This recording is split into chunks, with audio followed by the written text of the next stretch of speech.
गांव के तालाब में चुड़ैल का भूतिया परिवार। तालाब के बीचों बीच एक त्रिशूल लगा था जो काफी सालों से वही था। तालाब में महज 17 साल के 3 बच्चे नाव चला रहे थे। तभी मोहन नाम का लड़का उस त्रिशूल को हटा देता है। तभी जोर जोर से बिजली कड़कने लगती है और काले बादल छा जाते हैं। मोहन, सुकेश, ये अचानक से मौसम का मिजाज कैसे बदल गया? मुझे बहुत डर लग रहा है। लगता है आंधी आने वाली है। चलो इस तालाब से बाहर चलते हैं। मीना, तुम खामखा डर रही हो, ऐसा कुछ भी नहीं है। पर मुझे लगता है मीना सही कह रही है। चलो यहाँ से, हमारे माता पिता भी इंतजार कर रहे होंगे। पार्क भी खाली हो गया है, कोई आसपास नहीं है। मैं बोट को इस तरफ मोड़ता हूँ। मोहन बोट को बाहर की तरफ ले जाता है। तीनों उस बोट से जैसे ही निकलते हैं तो भूतिया तालाब में से कई सारे भूत और चुड़ैलों का हाथ बाहर निकलता है और इन तीनों के पैर को खींचकर अंदर की तरफ ले आते हैं, जहां वो बचाओ बचाओ की गुहार लगाते हैं। कौन है? कौन है? छोड़ो छोड़ो, हमारा पैर बचाओ। हमें खींच रहा है क्यों? छोड़ो हमें। ओह बचाओ, अरे कोई बचाओ, हेल्प। तुम्हारे यहाँ से बचना मुश्किल ही नहीं, नामुमकिन है। बरसों साल पहले हमें बंद कर दिया गया था, लेकिन अब तुम लोगों ने हमें रिहा कर दिया है। कायदे से हमें छोड़ देना चाहिए, पर हमारा मकसद ही अब सबको मारना है। तो चलो मार डालो। हमने ऐसा क्या किया है? छोड़ो छोड़ो हमें। तुमने ना सही, पर यहाँ के गांव वालों ने जरूर किया है। ये बोलते ही पूरा भूतिया परिवार उन 3 बच्चों को मौत के घाट उतार देता है। इसके बाद उनकी लाश तालाब के ऊपर तैर रही होती है। अगले दिन एक पति पत्नी का जोड़ा सुबह सुबह तालाब के पास टहलने आता है। कुछ देर बाद बिरजू और विनीता की नजर उस लाश पर पड़ती है, जिसे देख वो डर जाते हैं। ओह बिरजू, ये तीनों बच्चों को किसने मार डाला? और ये लड़की तो सुरेखा की बेटी मीना है। आखिर ये तीनों के साथ ये कौन कर सकता है? पता नहीं, चलो मुखिया जी को जाकर बताते हैं। दोनों पति पत्नी गांव के मुखिया को जाकर ये बात बताते हैं, जिसके बाद गांव वाले उन तीनों को देखते हैं। उन तीनों के माता पिता बहुत रोते हैं और उनका अंतिम संस्कार कर देते हैं। लेकिन शाम को फिर कुछ लोग और बच्चे उस तालाब के पास ही खेलते हैं और एक कपल बात करते हैं। तभी वो भूतिया परिवार तालाब के अंदर से एक रस्सी उनके पैरों में फेंकता है और वो तालाब के अंदर खींचे चले जाते हैं। बचाओ, कौन हमें अंदर खींच रहा है? कोई बचाओ। महेश रोको, देखो ना कौन हमें खींच रहा है। तुम्हारी मौत तुम्हें तालाब के अंदर बुला रही है। इतने में चुड़ैल का भूतिया परिवार उन सबको तालाब के अंदर खींच लेता है। भूत और चुड़ैल को देख वो इंसानी लोग डर जाते हैं। इतने सारे भूत और चुड़ैल क्यों हमें पकड़ा है? जाने दो, फिर कभी इस बारे में विचार करेंगे। पहले तुम्हें मार देते हैं।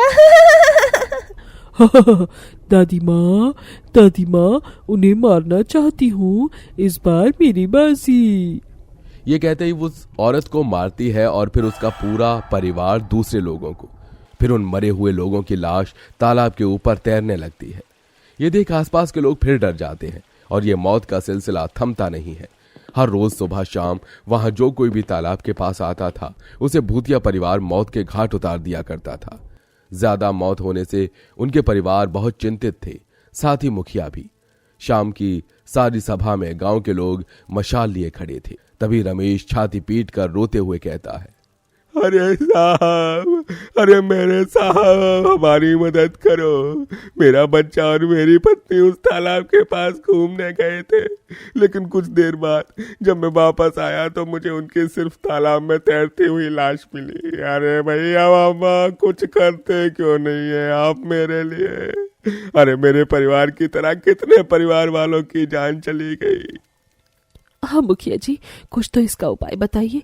आखिर उस तालाब पर इतनी मौतें क्यों हो रही है? मैं भी जानता हूँ कि ये सब क्यों हो रहा है। मुझे पता है ये सब क्यों हो रहा है। हम गांव वाले इतने समय से सुरक्षित इसीलिए थे क्योंकि उस तालाब में एक त्रिशूल बीचों बीच लगा हुआ था, जिसे हम गांव वालों की रक्षा हो रही थी। लेकिन सुबह मैं गई तो वहां वो नहीं था, किसी ने हटा दिया है। इतने समय से इसलिए मौतें हो रही हैं। पर अम्मा जी, वो त्रिशूल कब लगाया था और क्यों लगाया था? मैं बताती हूँ। 10 साल पहले की बात है। इस गांव में हरिलाल नाम का एक पुजारी पंडित था और उसके परिवार में उसकी पत्नी, माँ और 2 बच्चे थे। वो बहुत नेक इंसान थे। नवरात्रि इस बार धूमधाम से मनाई जा रही थी, तो गांव के सबसे अमीर शख्स ने माता रानी को 56 किलो का सोना अर्पण कर गहने पहनाए थे। आंखों में मोती बहुत चमक रहे थे। हरिलाल शाम की आरती करता है। ओम जय अम्बे गौरी, मैया जय श्यामा गौरी, तुमको निस दिन ध्यावत हरि ब्रह्मा शिव जी, ओम जय अम्बे गौरी। वाह वाह रानी, मेरी दी गई भेंट से कितनी सुंदर लग रही है। हरिलाल, पंडित जी, आप इस मंदिर में खास ख्याल रखना, कहीं माता को भेंट किया गहना इधर उधर ना हो जाए। आप बहुत अच्छे इंसान हैं, इसलिए विश्वास करके मंदिर में चढ़ाया है। आपकी बात सही है जुगनू सेठ, माता रानी पर भरोसा रखिए और मैं तो हूं ही, यहां निश्चिंत रहिए। शाम को पुजारी दरवाजे का गेट लगाकर साथ वाले घर में चला जाता है, जहां उसकी पत्नी पारुल खाना बना रही होती है। आइए खाना खा लीजिए। ठीक है पारुल, उसके बाद मैं मंदिर में ही सोऊंगा आपसे, क्योंकि मंदिर में बहुत सोना है, मुझे उसकी निगरानी करनी है। पर पिताजी, आप तो हमारे साथ सोते थे। और पिताजी, आप हमारे साथ खेलोगे नहीं क्या? खेलूंगा बेटा। अच्छा, कल दिन में तालाब के पास नाव की सैर करने चलेंगे, ठीक है? हाँ चल, मैं भी आऊंगी। फिर सब सो जाते हैं और हरिलाल मंदिर में पहरा देते हुए सोता है। अगले दिन जब वो पूजा पाठ करके अपने परिवार को तालाब के पास नाव की सैर करवाने ले जाता है, तो एक आदमी मंदिर में जाकर माता रानी के गहनों की चोरी कर लेता है और वो पूरे गांव में ढिंडोरा कर देता है।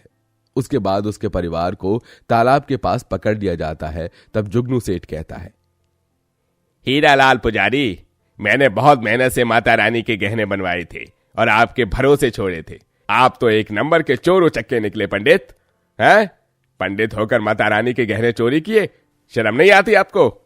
हाँ हाँ बताओ, शर्म नहीं आती?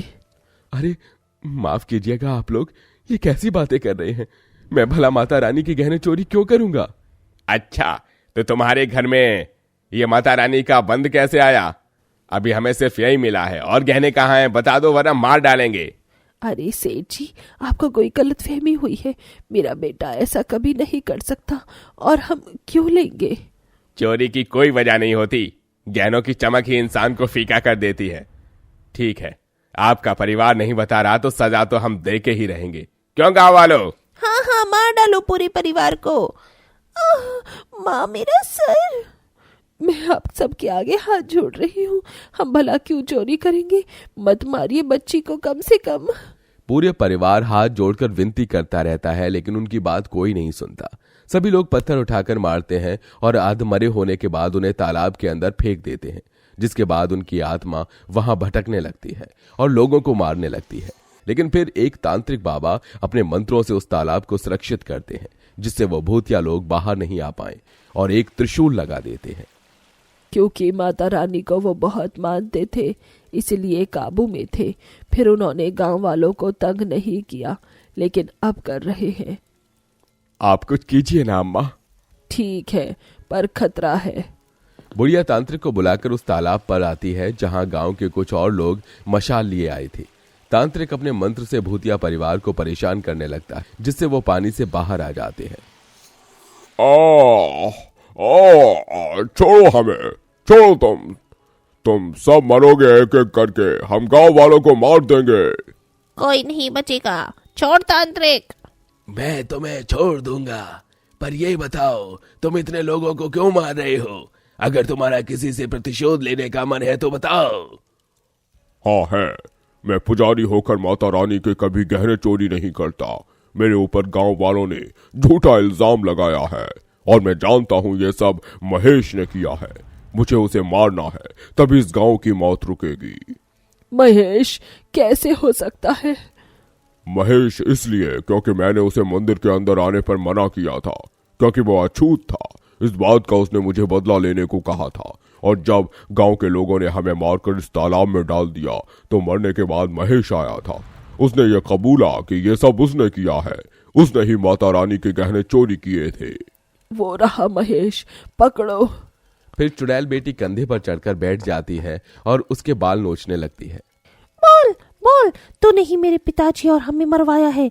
झूठे इल्जाम लगाकर बोल, वरना मैं तुझे मार डालूंगी। हाँ, मैंने ही किया है, ये सब बदला लेने के लिए। अब सुन लिया गाँव वालों तुमने, इसे हमारे हवाले कर दो।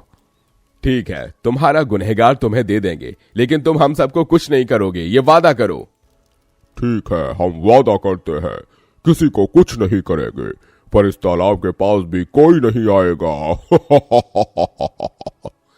ये बोलकर महेश को बुरी तरीके से मारकर वो तालाब के अंदर ले जाते हैं और अपना बदला ले लेते हैं, जिसके बाद वो फिर कभी किसी गांव वाले को नहीं मारते और उसे तालाब पर कब्जा करके भी रखते हैं।